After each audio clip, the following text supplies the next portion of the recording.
Fayoulou n'était pas connu. En 2016-2017, Fayoulou n'était pas connu. Aujourd'hui, Fayoulou est connu sur le plan national. Il est de... Non. Non, il n'était pas connu. En 2017. Il n'était pas connu.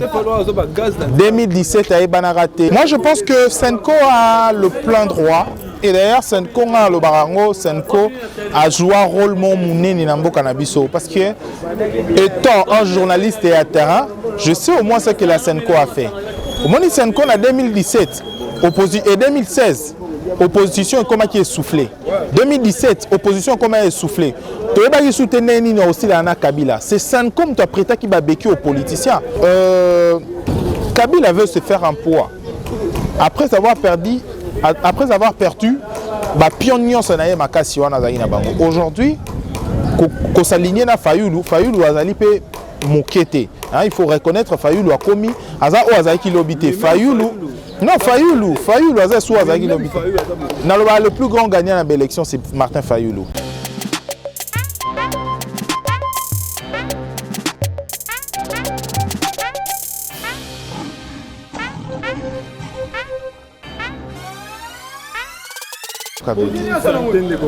Nzamba akosuma tozali malamu.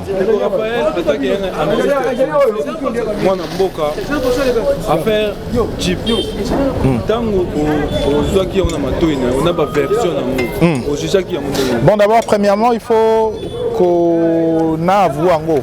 Ezali pas si mingi dans mboka na biso parce que politique est longwe na rationalité qui est na sensation. C'est-à-dire tant ba ko pesa information ils ont moins manipulation, ils ont un objectif et tergiverser.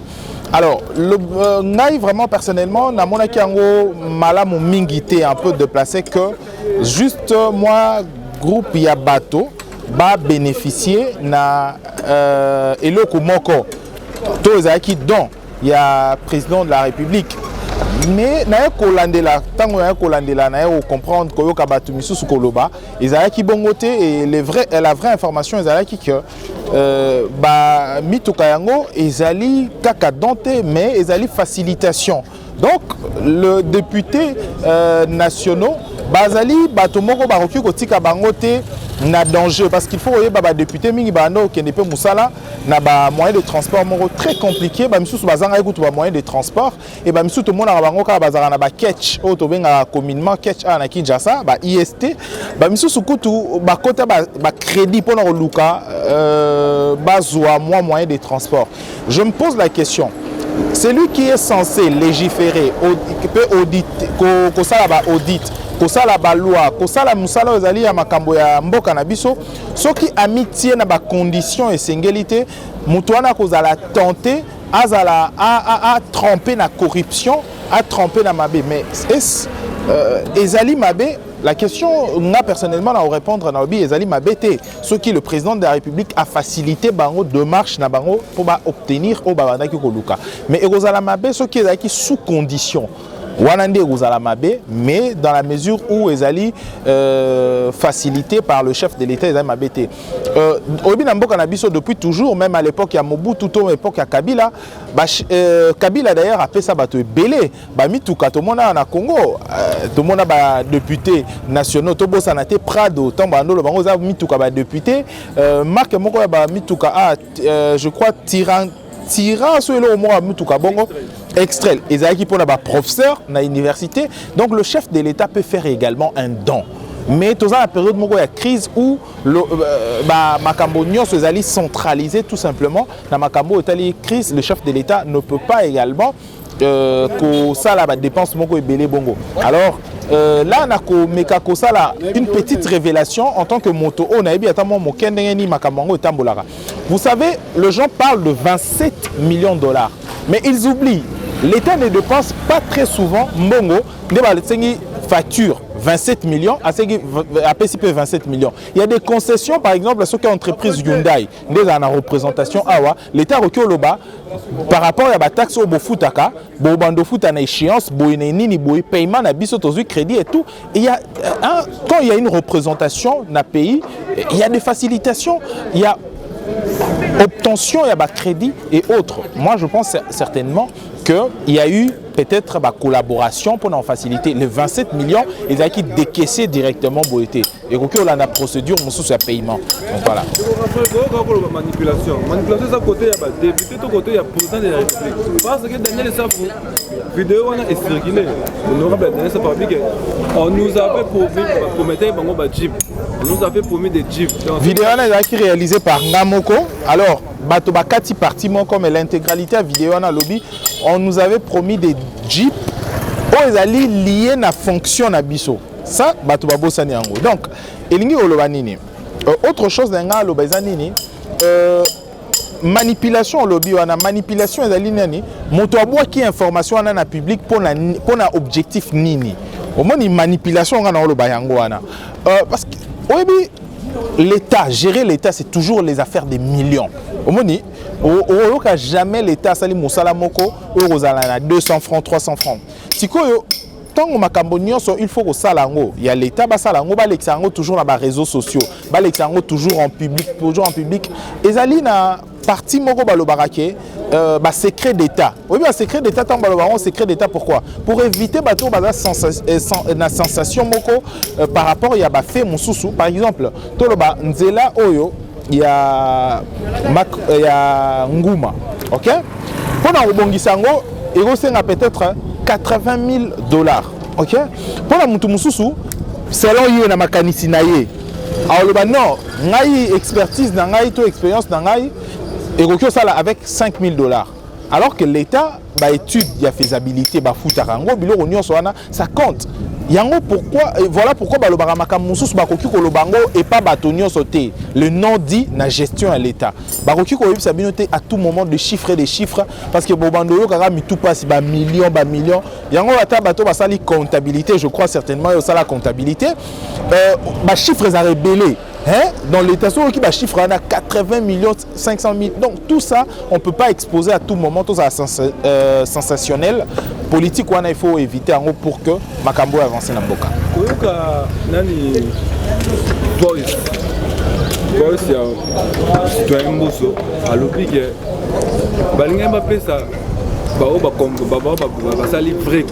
Mais le président de la République a payé 5 et puis écrit ils ne sont pas débutés.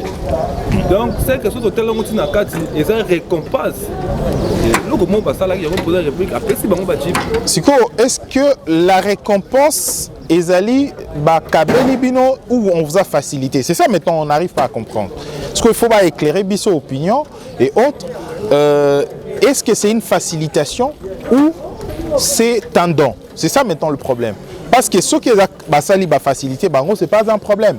Faciliter au crédit, lobby, non, ça va, doit utiliser. Gratuitement. Est-ce que c'est gratuitement ou ils vont payer? Non, c'est gratuit. Député, les législature et l'équipe, jusqu'aujourd'hui, ils payent toujours Nani Nabango.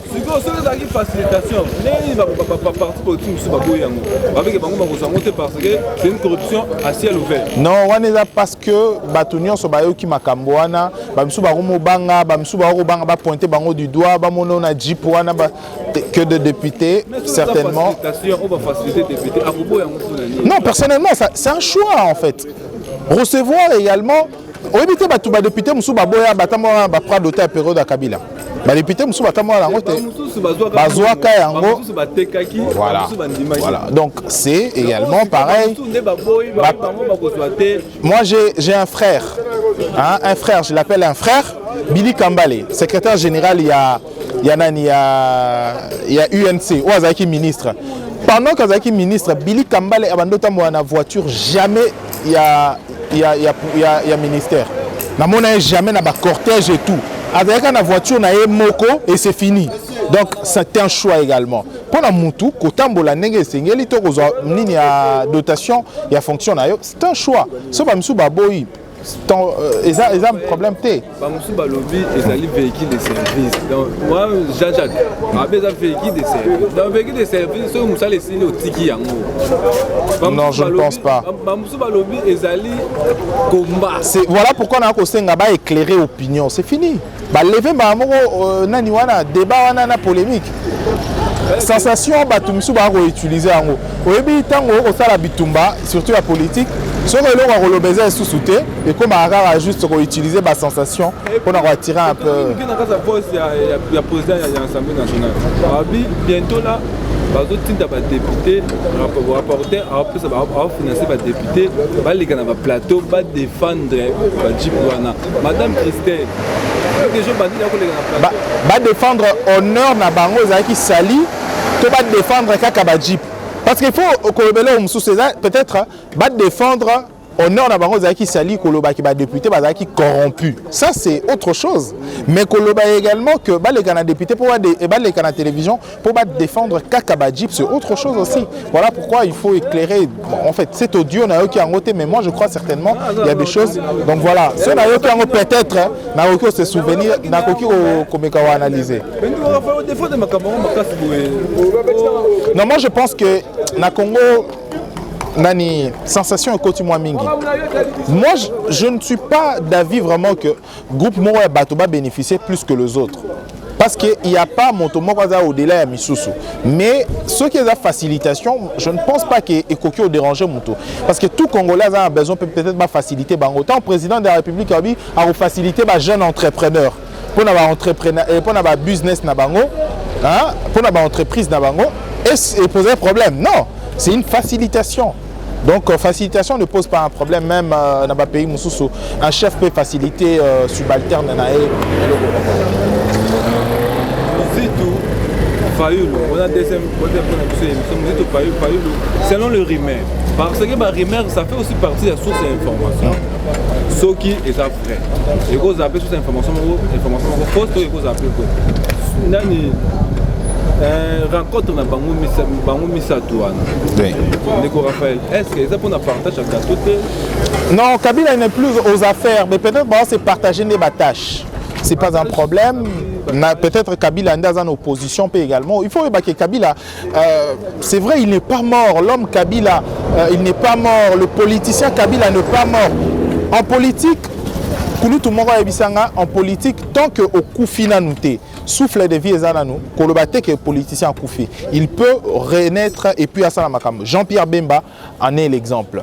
Si le problème est aligné, et Kabila, il a besoin de se faire un poids politique. Il vient de perdre. Et il peut se trouver des alliés pour ça la peut-être opposition. Mais je ne vois pas Kabila a marché. Peut-être attendre Kimbondo Awa pour la population mais il va faire l'opposition comme Batunion soit peut-être ils allaient reformer l'opposition parce qu'il y a une loi également il faut qu'on en vigueur loi portant statut à opposition. Peut-être qui sera le porte-parole de l'opposition, ce n'est pas un problème. Moutounion a droit au salaire et Lingui. Je pense que Fayoulou, na Trump, c'est un homme au salipé combat, il faut qu'on reconnaisse. Il a tout soldat, il y a peuple.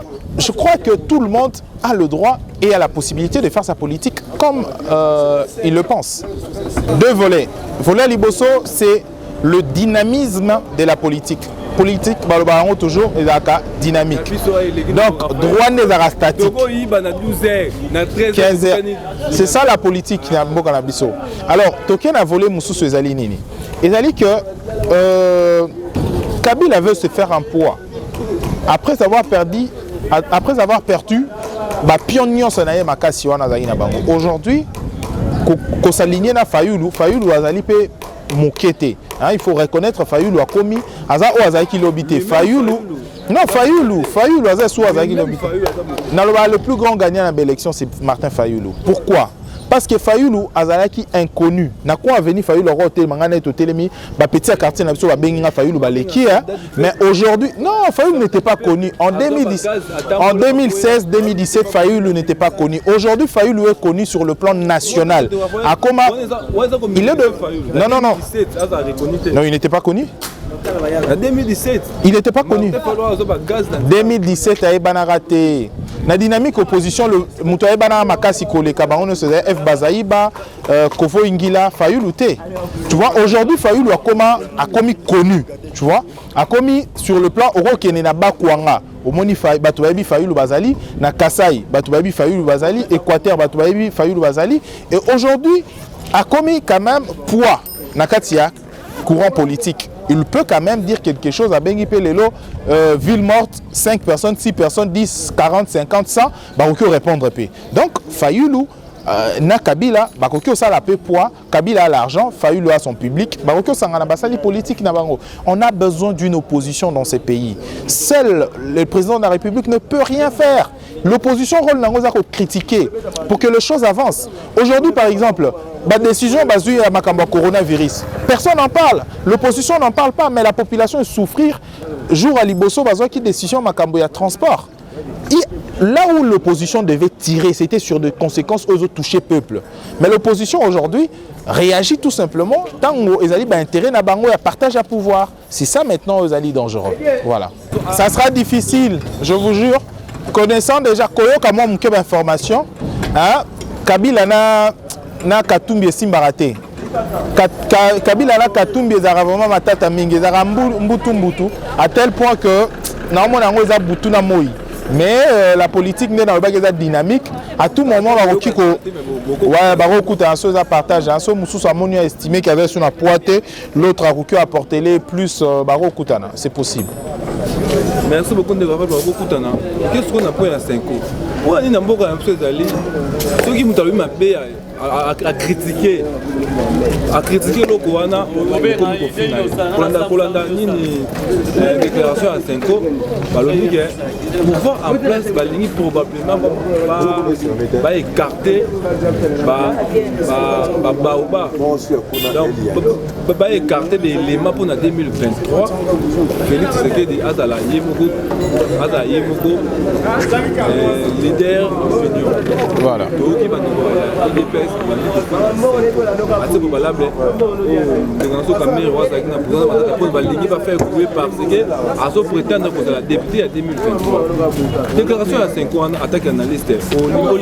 Moi je pense que Senko a le plein droit. Et d'ailleurs, Senko a le barango, Senko a joué un rôle mouné Ninambo Canabiso. Parce que, étant un journaliste et à terrain, je sais au moins ce que la Senko a fait. Au moins, Senko en 2017 et 2016, opposition comment qui est soufflée. 2017, opposition comment elle est soufflée. Tu vas soutenir aussi la Kabila. C'est Senko qui a prêté qui va béquer aux politiciens. Mais est-ce que rôle il y a Senko zali ko sa politique, to zali au sala makambo zali makambo ya bonzambe. Je pense que ceux qui va commis inscrire le quoi société civile, ça peut marcher ba ko sa déclaration na bango et dans un pays démocrate réfléchir. Pourquoi maintenant cette frustration? Moi je pense que c'est une mauvaise façon au monde à Makambu et on veut à ce que Moutounion soit le bas ou à penser pour Namboka, mais sans pour autant violer tous les principes à Moussousou, tant que ça accusation juste tenter la mauvaise foi. Donc voilà.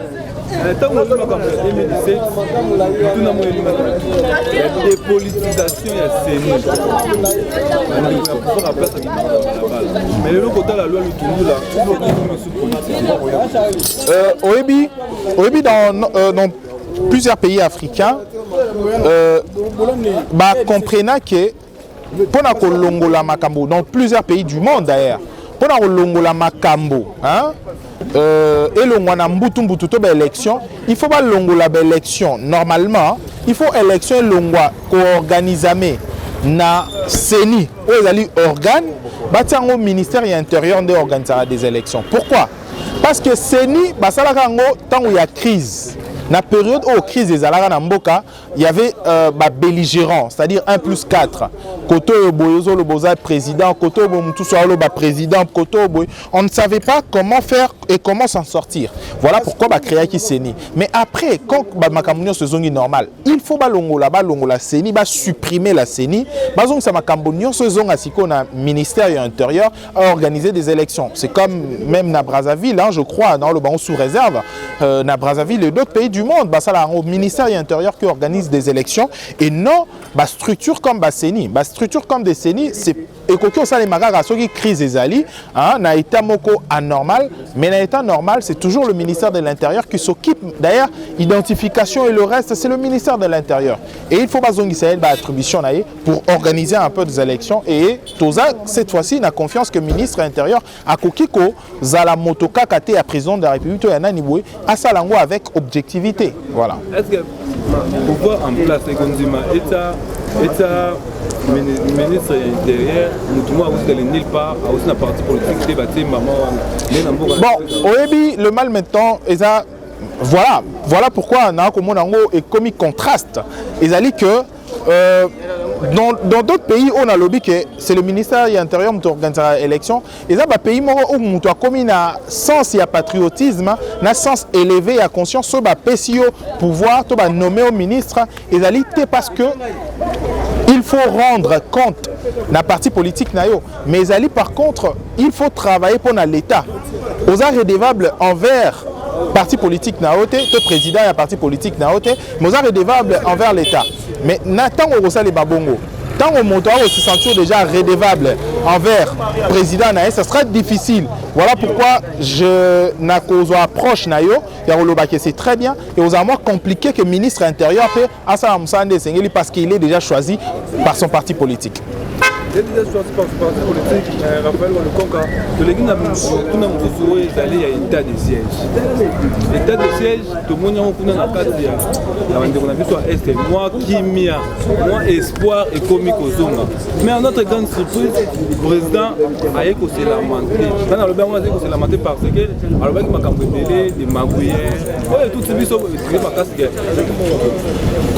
est commandant suprême, il y a 21 000 hommes, mais à quoi m'a 11 000 hommes. Non, il faut que le bas nabosolo nyoso touti wapi. Et c'est bien d'ailleurs, bien il y a chef de l'État Zalinini, il se rend lui-même compte. Azo kita yemoko na terrain, atala quand même makambo nini ezokende. Avant ils avaient le président de la République c'est 100 000.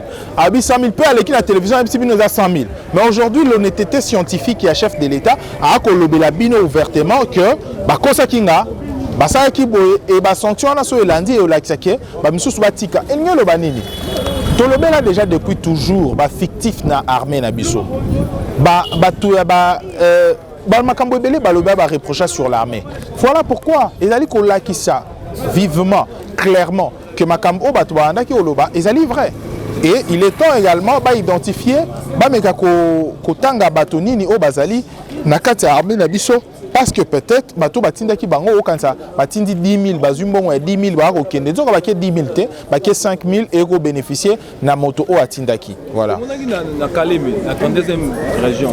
On a bazaki ba frappé ndolo. So hier oyo on mala mousse c'est pour ni peut subir même conséquence na ba. Azal c'est vrai que nul au-dessus de la loi, mais Azali chef Azali numéro 1 et armée. Et je crois que Bakosa la étude pour avoir des éléments où ils ont prouvé vraiment à suffisance que les éléments sont livrés. Je crois en ce moment l'auditorat est qu'on travaille peut-être l'auditorat est travaillé sur ça pour que effectivement le président de la République est cause des éléments qui est ali bongo, mais il faut regarder aussi que le droit est on estime 10 000 quelque chose, non, le droit est ali tout le monde qui 21 500, mais tout le monde y a 10 453. De précision comme ça, il y a aussi là éléments ils ont revenu en sa charge pour poursuivre.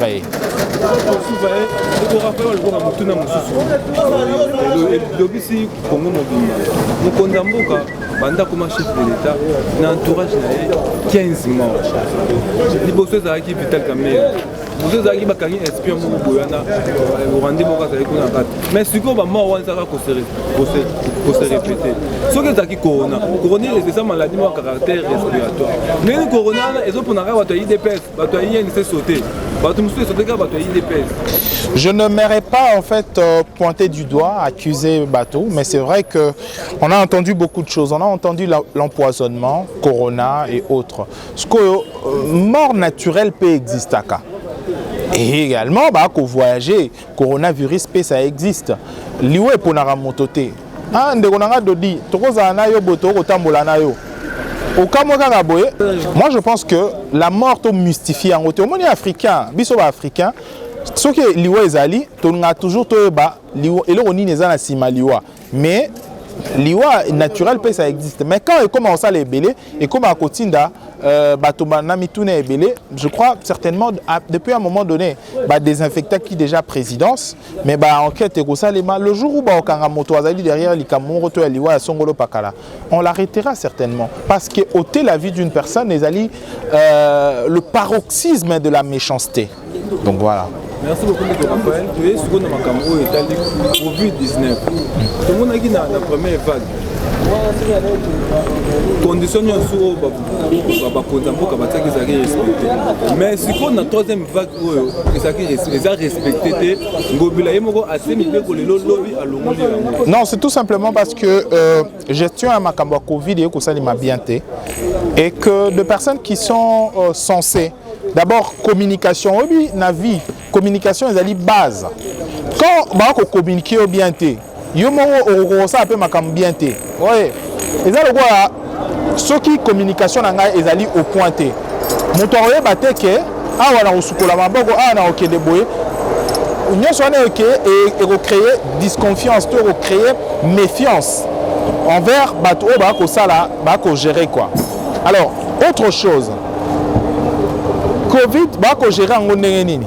Ba misusu ba déjà au départ tant information na makambo coronavirus eza na Kinshasa yaki faut ebate ka liboso wana ebotaki ba polémique ebele makambo ebele partant ya makambo wana nyonso et que ça appelle base ya méfiance au bato ebele bazana ngo sur ba cas ya Covid. Donc voilà. Sur la communication est bien parce que faut témoigner parce que la communication est un moyen de perte je n'ai pas moyen.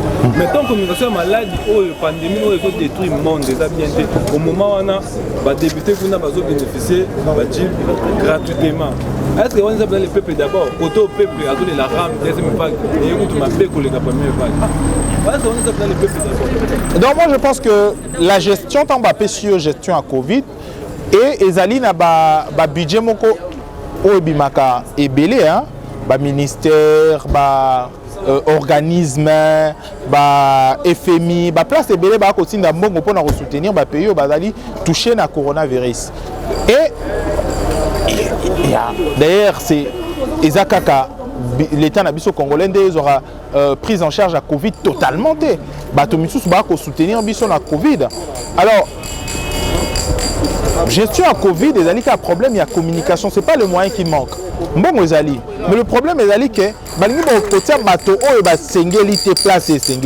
c'est-à-dire qu'il faut se choisir un bon communicateur parce que dans une période de crise, il y a une communication de crise également qui va avec. Donc il faudra se choisir de bons communicateurs pour vulgariser ces messages, pour sensibiliser également, afin que tout éradiquer le fléau. Merci Ndekolanga Dodi.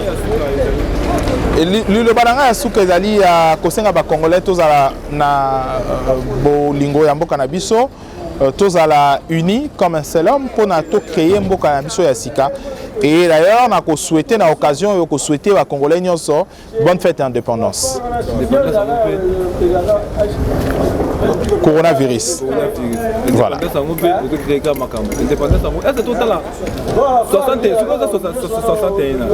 Avant indépendance et après indépendance, est-ce que Congo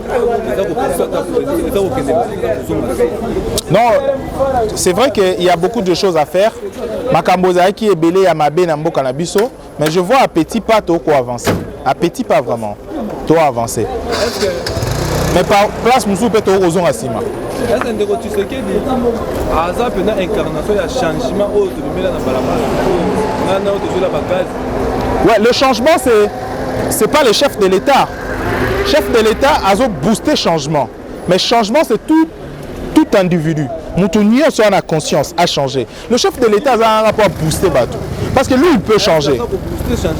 Mais toi, comme on a j'attends par exemple Willy Bakonga, Azali aux arrêts. Mais on va dire que la période il y a ancien régime, ils ont dit que Bakangi Moutou, Baou qui a été monnaie, tout quelque part, gouvernement est bien le Bibotikae. to soit bozwa mbongo yango bozongisa yango kaka na Congo, c'est fini. Est-ce que toyoka yango ata? Est-ce que toyoka ata moto moko kokangama ya monene kokangama na régime akala? Mais les autres on a des avancées d'intouchable comme Kweya, policier moi comme Banga, so balobi que na barokanga yo to barofilmer yo to baroyeb so policier bangi. C'est bon, il y a des choses qu'on doit avancer. Il faut qu'on soutenir de bonnes choses qu'on doit avancer au promettre. Moi mon tout na mo elinga de Raphaël. Pendant ta ponyo.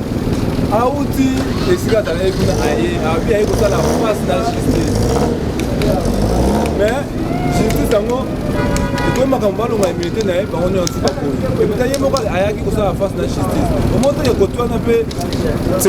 ce sont les sénateurs qui ont décidé. Alors pourquoi? C'est pas Bahati na voix encore. Le reste, vote na vote mutazara na voix munene koleka baninga za raté. Voix na yo comme ça mutu président de la République. Na voix ka moko. Ba sénateur et union sacrée. Ba kutanaka na président avant. Ceux qui ezaki voté totalement, ceux qui votent mot absolu contre nani na élevé ya militaire na ngezelo mususu, mais on sent que le débat ezaki 46 à 43, donc ça équilibre déjà. Ba mususu va voter, ba mususu. Mais allons-y parce que d'autres Tobo Sanate Kabila azaki nani majoritaire na Sénat. Qu'est-ce qui matata poni azalaki azauti na ancienne majorité présidentielle. Donc Tobo Sanate que ils ont encore quand même des liens, affinités pour se livrer bon côté. Merci.